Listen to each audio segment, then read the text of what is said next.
Assalamualaikum warahmatullahi wabarakatuh. Perkenalkan, saya Rory Francisca, CGP Angkatan 4 Kabupaten Pesisir Selatan.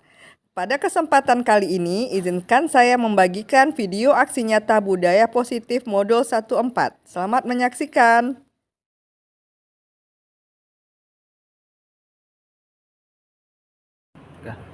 Oke, Bapak Ibu, Assalamualaikum warahmatullahi wabarakatuh. Waalaikumsalam warahmatullahi wabarakatuh.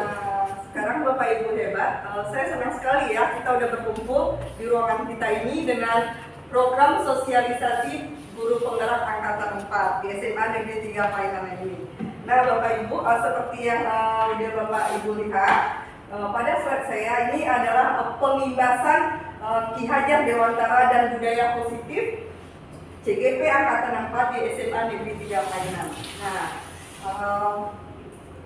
sebelumnya kita mungkin udah sering juga mengenal apa itu Ki Hajar Dewantara. Bapak Ibu mungkin sering juga mengenal kata-kata bahasa Ki Hajar Dewantara dalam proses pendidikan. Nah, kira-kira filosofi Ki Hajar Dewantara dalam pendidikan, nah dapat kita simpulkan. Nah, yang pertama adalah menurut Ki Hajar Dewantara menjadi titik awal dan menjadi agen perubahan dalam transformasi pendidikan di sekolah. Kemudian pendidikan merupakan seluruh daya upaya yang digerakkan secara terpadu untuk tujuan kemerdekaan. Nah, kita sebagai guru yang mengerahkanlah segala daya dan upaya kita dalam membentuk pendidikan. Nah, selanjutnya, filosofi Ki Hajar Dewantara terkenal juga dengan bahasa ing ngarso sungtulodo, ing madio mamungkaso, tut uri handayani. Nah, di depan memberi teladan, di tengah membangun, kemudian kekuatan dan seterusnya berkarya, kemudian di belakang memberikan dorongan. Ya, selanjutnya, nah sebagai guru hendaknya kita memahami kontekstual filosofi pendidikan Ki Hajar Dewantara. Nah, yang pertama adalah menuntut. Maksudnya di sini, guru memberikan fasilitasi laku siswa menebalkan kodratnya. Menebalkan kodratnya maksudnya di sini, setiap anak itu udah terlahir seperti kertas buram. Nah, dengan istilah kertas buram, bukan kertas kosong ya. Setiap kita udah punya kodratnya. Setiap anak yang lahir udah ada kodratnya.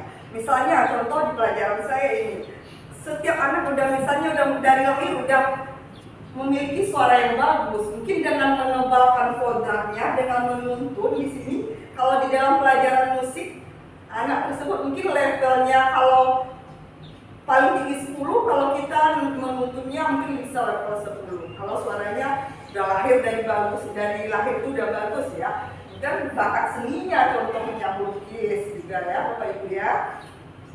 Kemudian kodrat alam. Nah, kodrat alam di sini ya seperti saya bilang tadi, mengenal potensi bakat minat siswa. Nah, setiap kita pasti tentunya ya memaksa, tidak harus menuntut siswa kita seperti yang kita inginkan. Setiap anak kodratnya pasti berbeda-beda. Iya nggak kira-kira Bapak Ibu? Ya. Kemudian kodrat zaman. Nah, coba Bapak Ibu ingat, kita belajar tahun 90, sekarang tahun 2021. Kira-kira perbedaannya di mana? Zamannya. Nah, dulu kita punya gadget nggak? Zaman kita dulu ya Bapak Ibu masih ingat nggak? Kalau waktu kita sekolah yang punya HP masih ingat nggak? Berapa orang yang punya HP? Sedikit Bu. Sedikit. Nah, kalau ya menggunakan HP Android. Nah, kita kaitkan dengan kodrat zaman. Kalau sekarang ya Bapak Ibu, kalau kita ngajar kayak ceramah aja di depan kelas, siswa kita tanpa melihat perkembangan zaman kita akan menonton. Contohnya ya, kalau dalam pelajaran seni misalnya, ini contohnya seni lagi, mohon maaf karena jurusan saya seni di sini ya Bapak Ibu ya. Misalnya kita mau mencontohkan siswa mau bernyanyi yang bagus seperti apa. Kalau dulu, Bu, tolong contohkan cara bernyanyinya seperti apa, Bu. Sedangkan suara saya seperti ini. Nah, karena kodrat zaman tadi, kita bisa cari alternatif ya Bapak Ibu. Kita cari di YouTube. Nah, dengan melihat YouTube, bermacam-macam karakter suara bisa kita temukan. Coba Anda silakan Anda buka YouTube. Gimana kira-kira perasaan siswanya kalau lihat YouTube? Senang kan? Kalau gurunya suruh nyanyi Indonesia, aduh ibu-ibu ini lagi ya. Nah, kira-kira bagaimana? Bosan ya Bapak Ibu ya. Nah, kemudian kita harus mengikuti kodrat zaman tersebut ya. Nggak mesti lagi kayak ceramah-ceramah kayak zaman guru-guru kita dulu. Mohon maaf ya Bapak Ibu. Kemudian merdeka seumur hidup, mandiri. Nah, merdeka di sini maksudnya menjadi diri sendiri, percaya diri, kemudian menjadi pembelajaran seumur hidup. Nah, merdeka, kita menerapkan ke siswa kita itu harus menjadi percaya diri. Nah, percaya diri menjadi pembelajaran yang seumur hidup. Seumur hidup jadi apa yang dia dapatkan itu ingatlah kurang lebih seumur hidupnya ya. Kemudian bermain. Nah, ingat ya, kita aja ini yang dewasa, lo Bapak, ngantuk ya Pak ya. Oke, kita bermain. Nah, biar kita ngantuk, silakan Bapak Ibu berdiri semuanya, kita bermain. Kita yang dewasa juga bisa bermain. Nah, ini gerakannya ada hubungan dengan seni juga sih sebenarnya ya. Oke, gini ya. Kalau saya bilang Marina ini, Marina menari di atas menara. Bisa? Bisa. Oke, kita ulangi.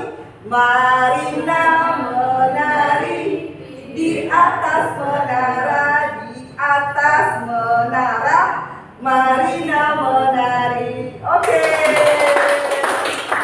Silakan duduk kembali. Gimana, senang nggak? Nah, kita ini umur segini bermain aja udah senang ya. Nah, itu juga nanti di dalam proses BBM ya Bapak Ibu. Mungkin kalau jam pertama masih oke lah ya. Tapi nanti kalau udah jam ketiga, kelima dan seterusnya ngantuk berat. Oke, anak-anak mungkin bisa lakukan ice breaking sendiri. Mungkin ada juga ice breakingnya yang bermacam-macam ya. Bisa dilihat nanti Bapak Ibu di YouTube sebagai referensi. Nah, begitu juga kemudian bermain tadi ya. Kemudian selanjutnya siswa sebagai subjek, berpihak pada siswa semua pribadi yang unik. Nah, maksudnya di sini kita berpihak mendengarkan dan tidak kita aja nih yang ngomong, Anda harus gini-gini. Itu nggak seperti itu lagi ya Bapak Ibu ya. Nah, kita harus bisa semenarik mungkin berada di sini biar audiensnya atau peserta didik kita lebih tertuju kepada kita tentunya. Oke, kemudian budi pekerti. Nah, yang paling penting ini ya dari segala aspek itu kalau menurut saya pribadi itu adalah budi pekerti, akhlak.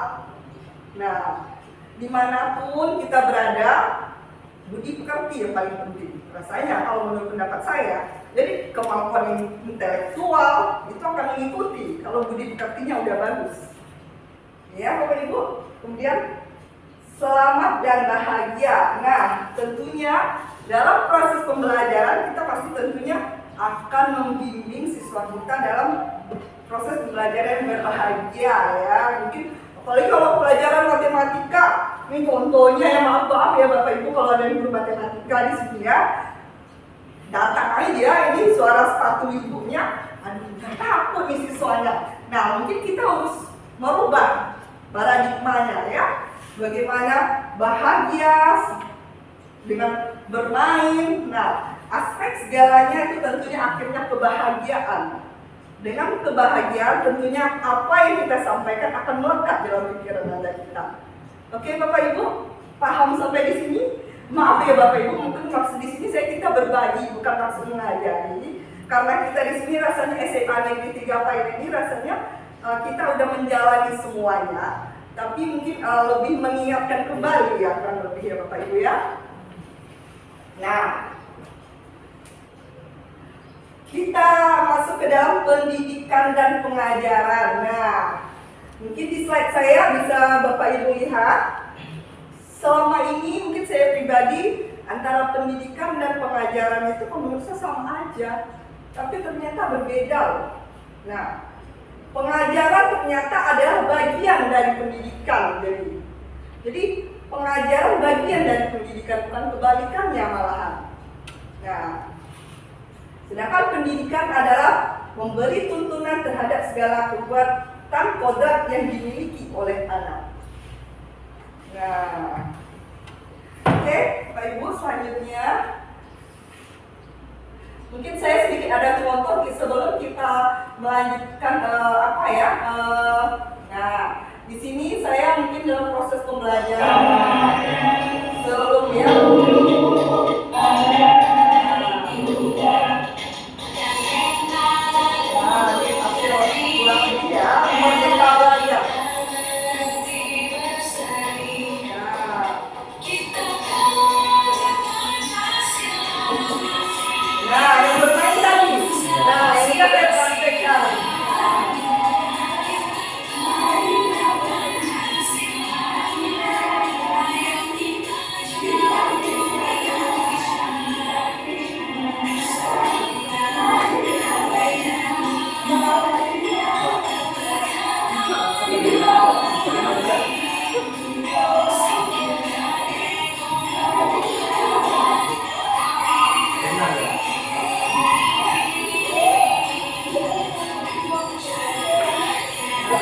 Belajar sampai bermain.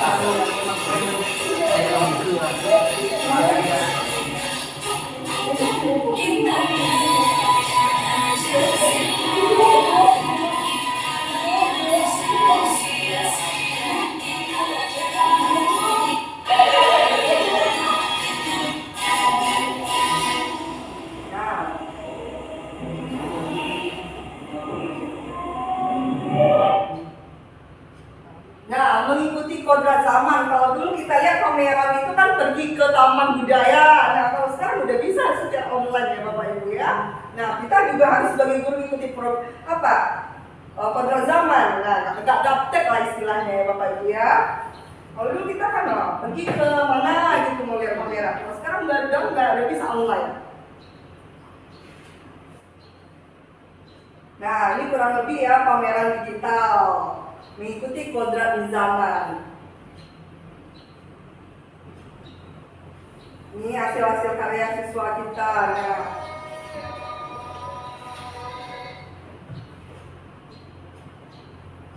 kita kembali ke slide kita ya.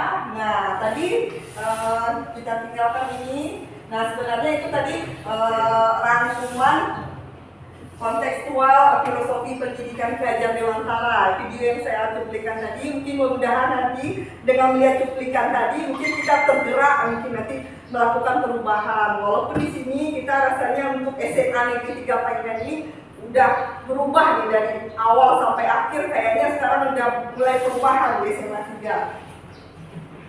Nah, pendidikan dan pengajaran. Nah, kita masuk ke tadi budi pekerti. Nah, yang saya bilang tadi, budi pekerti merupakan perpaduan antara gerak pikiran, perasaan, dan kehendak atau kemauan sehingga menimbulkan tenaga. Nah, profil pelajar Pancasila. Nah, sekarang kita mungkin sering mendengar kata-kata profil pelajar Pancasila. Nah, profil pelajaran Pancasila merupakan salah satu tujuan pendidikan nasional. Seperti Bapak Ibu lihat, yang pertama kelihatan beriman dan bertakwa, kemudian mandiri, kemudian bernalar kritis, kreatif, bergotong royong, berkebinekaan global. Nah, untuk mewujudkannya kita harus padukan ini semuanya ya Bapak Ibu.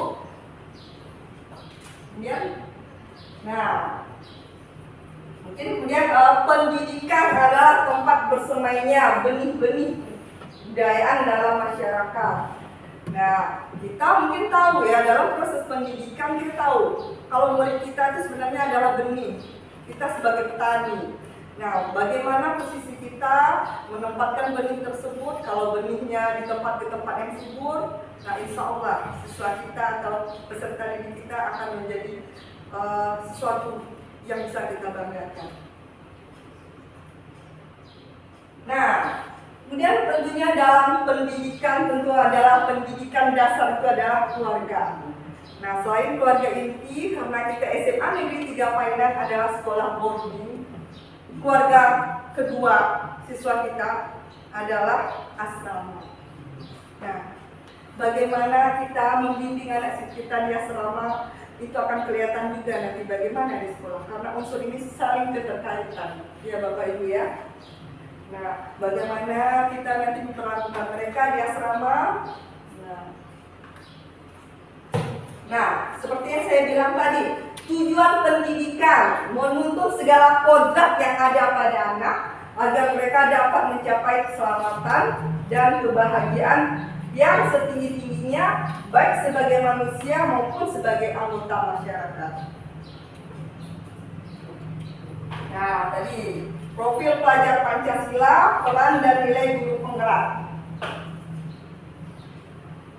Nah, yang pertama ini peran nilai guru penggerak. Sebenarnya setiap kita nggak guru penggerak aja ya Bapak Ibu ya. Jangan bercemas juga, kami kan bukan guru penggerak, buat apa? Enggak juga. Kita setiap guru harus memiliki peran ini. Yang pertama adalah mandiri, reflektif, inovatif, kolaboratif, berpihak pada murid. Ya, kalau yang mandiri, kira-kira menurut Bapak Ibu apa? Ya, Bekerja tanpa disuruh orang lain. ya, bekerja tanpa disuruh orang lain. Kalau di sekolah mungkin tanpa disuruh kepala sekolah ya. Kemudian reflektif. Kira-kira apa Bapak Ibu? Reflektif apa? Hah? Nah, reflektif mungkin kita sebagai guru pastinya nanti mungkin ada yang namanya supervisi. Nah, kalau supervisi kita kan melihat cara mengajar. Nah, kita mau menerima kritikan, saran dari orang lain, merefleksilah diri kita ya, kurang lebih seperti itu. Kemudian inovatif. Nah, ini penting juga sebagai guru zaman sekarang ya, harus inovatif. Kalau siswanya bosan belajar di dalam kelas, boleh keluar. Kalau seandainya siswanya bosan dengan kalau misal melukis pakai kanvas, udah bosan, sekarang udah ada aplikasinya pakai gadget. Nah, boleh. Kemudian kolaboratif, bekerja sama. Kita sebenarnya ini udah berkolaborasi ya Bapak Ibu ya. Berbagi, bukan maksudnya mengajarkan di sini, tapi berbagi, berkolaborasi. Oke, kemudian yang paling penting adalah kita sebagai guru adalah berpihak pada murid. Ya, berpihak pada murid maksudnya di sini kita mendengarkan apa kata, jangan kita aja yang ngomong. Kan biasanya kalau guru-guru ada gini, enggak ya. Kita harus juga mendengarkan apa yang disampaikan oleh murid kita. Tentunya dengan tanda kutip hal-hal yang positif. Nah, kita masuk ke dalam peran guru penggerak. Yang pertama adalah menjadi pemimpin pembelajaran. Kemudian yang kedua adalah menggerakkan komunitas praktisi. Kalau menjadi pemimpin otomatis sudah tahu ya, kita di depan, berarti kita yang memimpin. Kemudian yang menggerakkan komunitas praktisi. Mungkin kalau dalam mata pelajaran kan ada namanya MGMP. Di sana kita bisa berbagi. Nah, kemudian mendorong kolaborasi antar guru. Di sini nih, contohnya kita udah masuk kolaborasi ya. Kemudian menjadi coach bagi guru lain. Nah, maaf ya, saya udah coach ya. Oke, tepuk tangan dong buat saya. Oke, terima kasih ya Bapak Ibu ya, biar semangat aja. Nah, kemudian mewujudkan kepemimpinan murid. Nah, yang terakhir ini ya, mewujudkan kepemimpinan murid. Nah, maaf ya Bapak Ibu, baterainya low. Oke, terakhir mewujudkan kepemimpinan pada murid. Nah, di sini oke, Bapak Ibu, kita masuk ke materi selanjutnya adalah budaya positif. Nah, bisa Bapak Ibu perhatikan mungkin di sini stimulus respon melawan teori kontrol atau pandangan tentang dunia, stimulus respon tentang dunia. Nah, di sini ada beberapa teori realistis. Nah, untuk menciptakan budaya positif. Nah, realistis kebutuhan kita, kalau kita perhatikan apa kebutuhan. Kemudian semua orang melihat hal-hal yang sama. Ya, kemudian teori kontrolnya. Kebutuhan kita berbeda ya. Setiap kita pasti mempunyai kebutuhan yang berbeda antara satu dengan yang lainnya. Nah, silakan Bapak Ibu mungkin bisa dilihat di sini. Nah, selanjutnya, nah biasanya kita sebelum masuk dalam proses pembelajaran, sebaiknya kita menciptakan dulu atau keyakinan kelas. Kalau dulu namanya kan peraturan kelas. Kalau peraturan itu pasti, kalau ada aturan pasti ada hukumannya, ya. Mungkin kita ubah kata-katanya atau kita ubah kata-katanya itu adalah keyakinan kelas. Nah, di sini pasti muncul pertanyaan, mengapa keyakinan kelas itu? Maka tidak peraturan kelas saja. Nah, pertanyaannya, mengapa kita memiliki peraturan tentang penggunaan helm pada saat mengendarai? Ini salah satu contoh kata-katanya ya. Kira-kira kenapa sih ada aturan? Pasti ada nanti pelanggaran. Udah ada pelanggaran, ada apanya. Nah, makanya kita hindari kata-kata hukuman atau kata-kata yang negatif. Nah, dalam proses pembentukan keyakinan kelas, ada beberapa hal yang harus kita perhatikan di sini. Yang pertama adalah keyakinan kelas itu lebih bersifat abstrak daripada peraturan yang lebih rinci. Keyakinan kelas merupakan pernyataan-pernyataan universal. Nah, kemudian pernyataan keyakinan kelas senantiasa dibuat dalam bentuk positif. Jadi kita lanjut ya Bapak Ibu. Nah, ini contohnya. Biasanya kalau peraturan ini sebelah sini, yang sana keyakinan atau nilai kebajikan. Kembalikan barang kepada tempatnya. Kira-kira bahasa keyakinan kelasnya itu apa? Menurut Bapak Ibu? Apa? Bahasa lainnya? Yang bahasa positif. Kalau kan kembalikan barang ke tempatnya peraturan. Kalau keyakinan bahasa lainnya apa?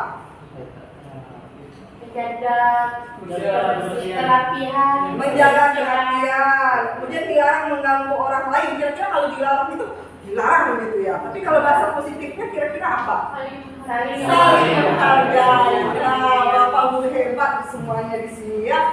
Nah, kita udah bisa ini sebenarnya. Kita sebenarnya udah sampai ke level yang ini sebenarnya. Cuma kita mengingat-ingat lagi ya Bapak Ibu ya. Oke. Nah, kurang lebih nanti kata-katanya seperti ini ya. Kemudian 5 kebutuhan dasar manusia. Nah, 5 kebutuhan. Kita yang udah dewasa aja masih membutuhkan ya bertahan hidup ya pastilah ya. Kita kalau cari uang buat apa? Kebutuhan hidup kan. Nah, begitu juga dengan siswa kita ada kebutuhan hidupnya ya, untuk bertahan hidup. Kemudian cinta dan kasih sayang. Love and belonging, itu guru bahasa Inggris ya bilang ya. Nah, cinta, kita pasti butuh cinta ya. Siapa yang gak butuh cinta Bapak Ibu? Butuh semua kan? Nah, kemudian kebebasan. Nah, ingat ya, mungkin kita ingat semua, siswa kita ada siswa-siswa remaja. Kalau tingkat remaja itu semakin dikekang ya.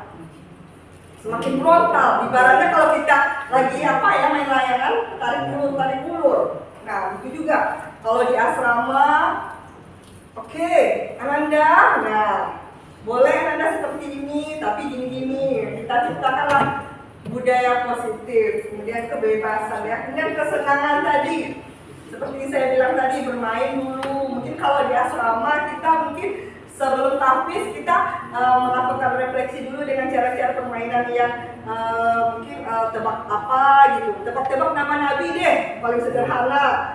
Nah, tebak-tebak nama malaikat sebelum kita mulai tahfiz contohnya.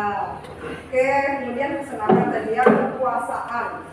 Setiap anak itu pasti pengen juga ya, pengen diperhatikan, ada powernya. Jadi mereka ingin tampil juga. Next. Kemudian 5 posisi kontrol. Nah, yang pertama, saat yang pertama ada penghukum, yang kedua adalah membuat orang merasa bersalah, kemudian yang ketiga teman, 4 monitor, kelima manajer. Kira-kira dari 5 posisi kontrol ini, kita akan menempatkan diri kita di mana, Bapak Ibu? Manajer, manajer, apa lagi?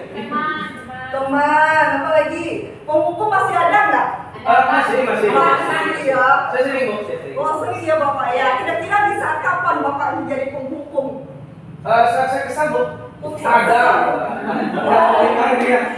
Kecil sekali dan. Oke ya, gitu ya Bapak ya. Mungkin ini namanya kita manusia, ya manusia.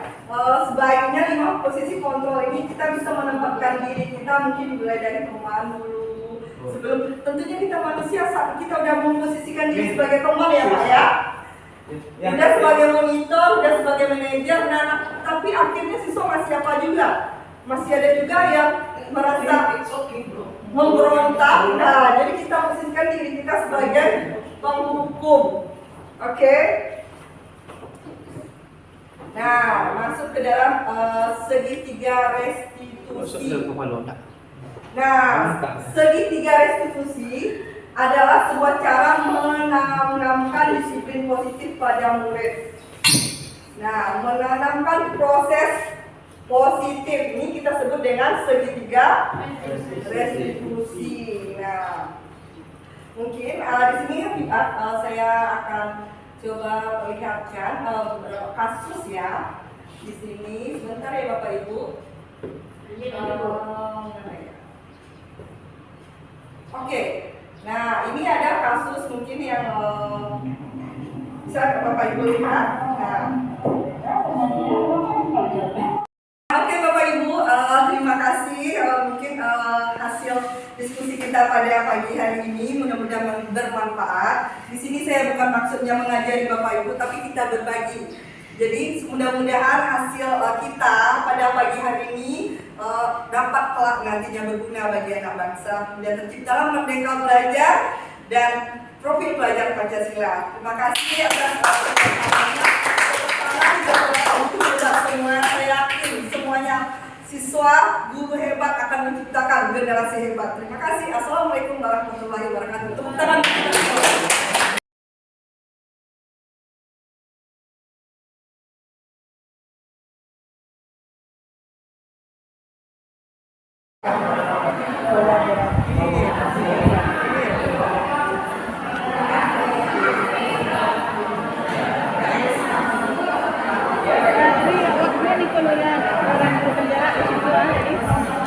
Peran guru penggerak memimpin pembelajaran, kira-kira kan katanya situ yang sudah dimiliki. Nah, yang dari peran itu kan ada 5 di sini.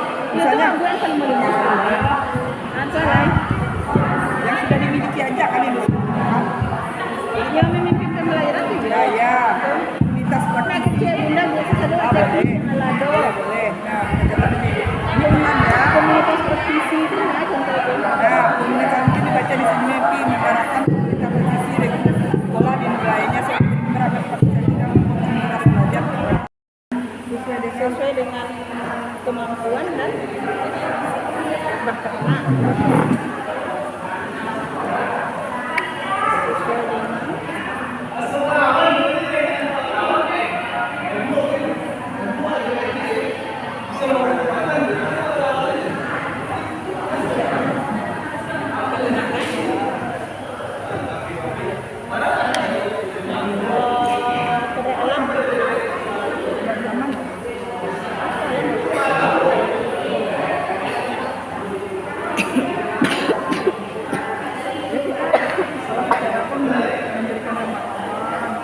setiap anak alam itu kan lingkungan.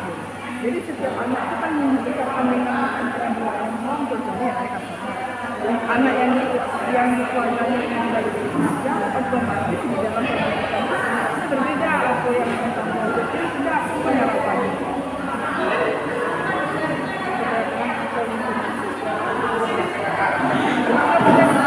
Belajar bagaimana cara kita akan memperlakukan siswa sesuai dengan lingkungan berarti karena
Iya, contohnya untuk anak di dalam kelas. Ya, itu apa yang kita? Sampai semuanya naik. Kita tidak mau Lagi guys, guys lagi guys.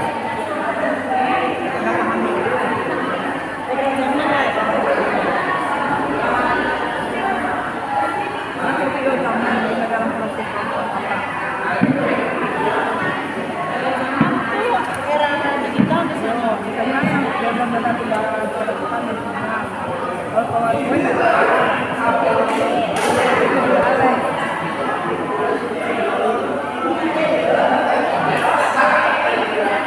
sudah ada, sebenarnya kan sudah ada. Ya benar-benar kalau itu kodrat zaman sudah karena era pandemi kalau udah belajar memang pakai Zoom, dia pakai aplikasi. Ini kami teman-teman tinggal dulu kan ada kayak itu doang. Ini walaupun kalau gaya-gaya itu kan semangat yang sebelah semua tuh. Era digital dan pandemi ini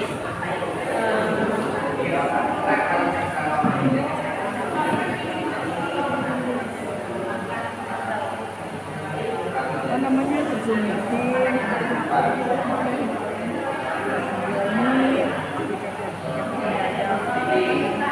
udah dah.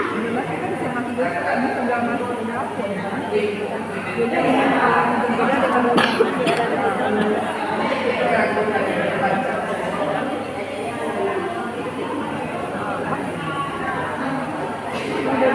dengan semuanya pasti bisa.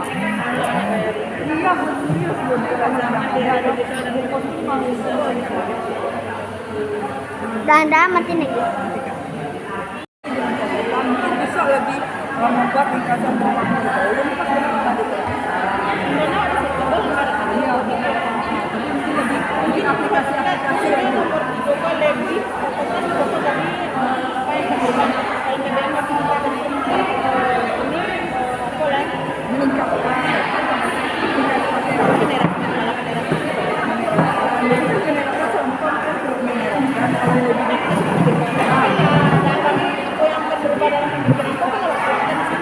ya, mungkin sebagai coach ya atau CGP dari kelompok 3, mungkin kami dari kelompok 3 yang lain dari yang lain sudah mempraktekkan langsung bagaimana praktek restitusi. Nah, dari 3 praktek restitusi itu yang pertama ada menstabilkan identitas. Nah, mungkin selama ini kita kalau siswa yang nggak mengerjakan tugas, kita langsung bilang, Ananda ini gimana sih? Nggak mungkin tugas, ada masalah apa? Nah, mungkin dengan bahasa menstabilkan identitas dan nanti bahasanya yang lain. Ananda, tahu nggak kesalahannya hari ini kenapa? Nah, mungkin bahasanya ya Bun ya, selama ini kita kan kadang-kadang namanya ibu-ibu ya. Namanya ibu-ibu ya. Begitu juga dengan saya sendiri ya. Ini Ananda lagi ini yang nggak bikin tugas. Coba tiru teman yang lain. Nah, mungkin bahasa itu mungkin udah kita hindari, apalagi ya asrama ya Bapak Ibu pembina asrama, mungkin pendekatannya lagi ya. Nah, mungkin Ananda ini kenapa lagi kamu nggak sholat? Nah, sekarang ini ya Bapak Ibu pembina, mungkin karena kita boarding lebih kaitannya dengan asrama, dengan asrama ya. Nah, Ananda, kenapa Ananda nggak sholat? Ada masalah apa? Seperti itu ya kira-kira Bapak Ibu pembina asrama. Kemudian validasi tindakan yang salah. Nah, di sini validasi tindakan salah, poin keduanya itu adalah mungkin contoh kata-katanya. Apakah Ananda sedang ada masalah? Mungkin tadi ya karena kita tanyakan kenapa Ananda tidak sholat misalnya. Ada masalah Ananda? Nanti mungkin dijawab. Mungkin dengan pendekatan seperti itu mungkin siswa tidak akan kesal terhadap kita ya. Kalau kita udah emosi ini, Ananda, kamu lagi, pasti siswa itu akan membangkang juga.